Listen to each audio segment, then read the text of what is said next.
I guess if we're going to do it this way, we'll build it up like this, right? Problem 0 was called math modeling, right? What's problem 1?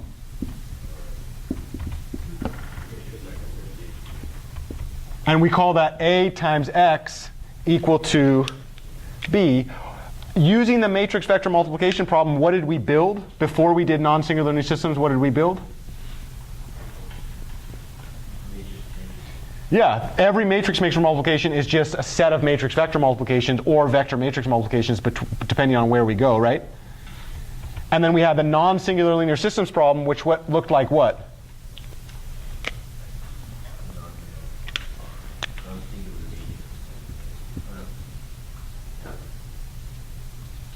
And then we're going to have something called the general linear systems problem, which is very, very similar to the non-singular linear systems problem, but completely different in some sense, right?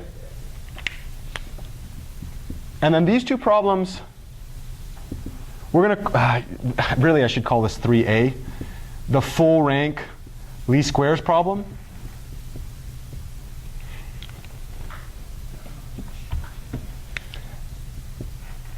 And this will be a situation where it's not possible. So remember, what would it mean to be able to solve this problem?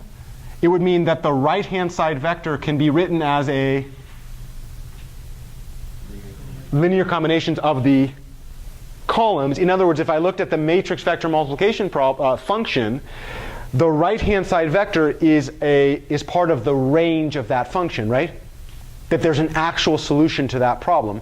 Can you guess what the least squares problem is? The right-hand side function is not a linear combination of the columns of A. And in that case, what we're going to do is minimize the distance between the span of the columns of A and the vector that is not in that span. Right?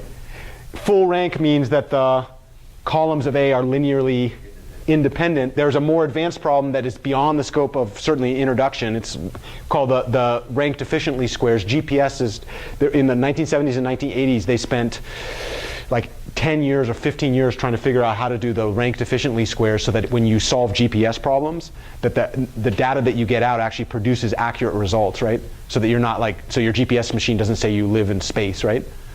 And then the last problem in an introductory class, we should call it the, I should also, if I was really legit, I would call this 4A, which is the standard eigenvalue problem. It's also called the algebraic eigenvalue problem.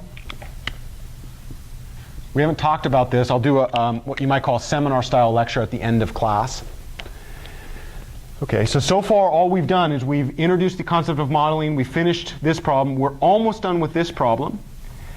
In this class, I'll be honest with you, there's like many, many, many, many layers of this problem. We will touch 2 of them. So the first one that we touched was called method 1. And that whole idea was to do something like this, right?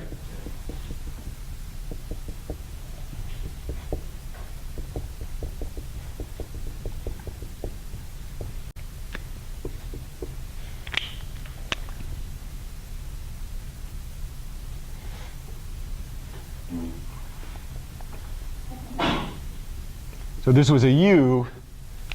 This was an X, and this thing over here was a Y. And then what did we do? We said it earlier. Backward substitution. Okay. This is really good. Great for one-off problems.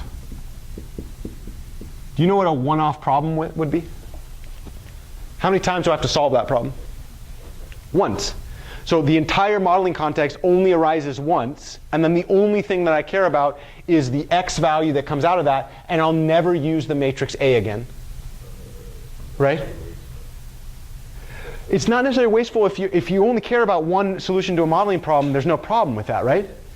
That would happen if I'm only trying to create one, like in the sense that we did, we had a set of time scales that we did it on, right? And then we had a set of right-hand side data, and that right-hand side data was determined by where I started my drop, right?